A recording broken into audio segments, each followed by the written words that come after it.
During the rebuilding of Somalia's national armies, Turkey and Qatar, as well as other closer allies of Somalia's government, provided military and logistical support.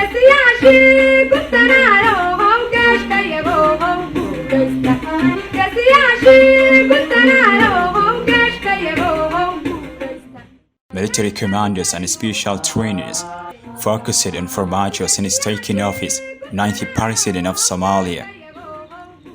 Mohamed Farmajo, his biggest campaign for his political vision, partially completed in angle of military and systemic evaluation through a military process back to the country. After 3 decades of collapse and developments commit with Somalia across the globe in times of civil wars.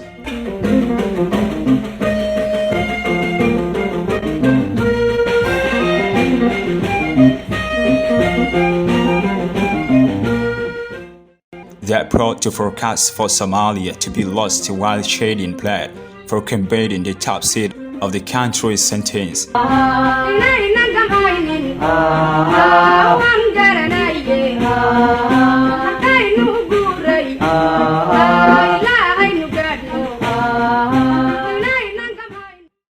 Farmajo's government has had the strains of restoration, power, peace, and security last in Somalia nowadays.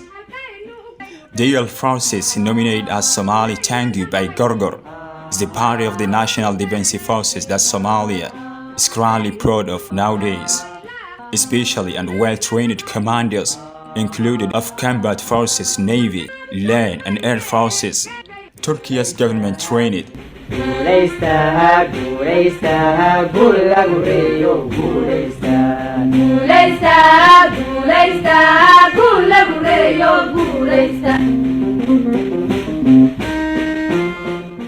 The selection of the Gorgor forces is divided into 2 parties.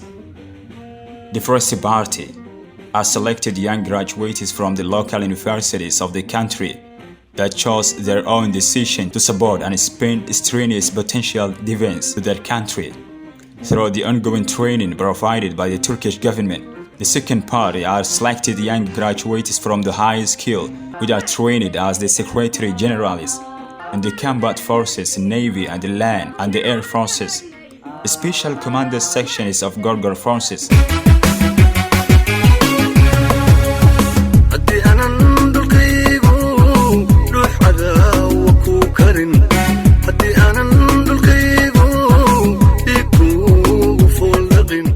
The structural building of the Somalia's national army is being changed, while Farmajo's government waking.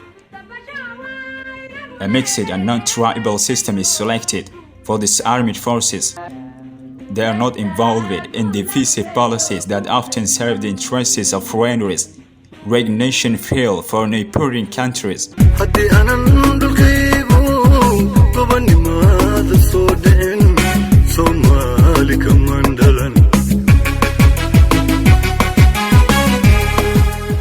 Farmajo has set up various units of commandos, including special and well-trained police forces and intelligence operatives, collaborating with the modern world. But the question is, has the effort paid off? The military units formed by Farmajo's government are divided into sections: Gorgor, the Eagle Forces, Haramaat, the Tiger Forces, Danab, Warren, the Spear Forces, Gashan, the Shield Forces.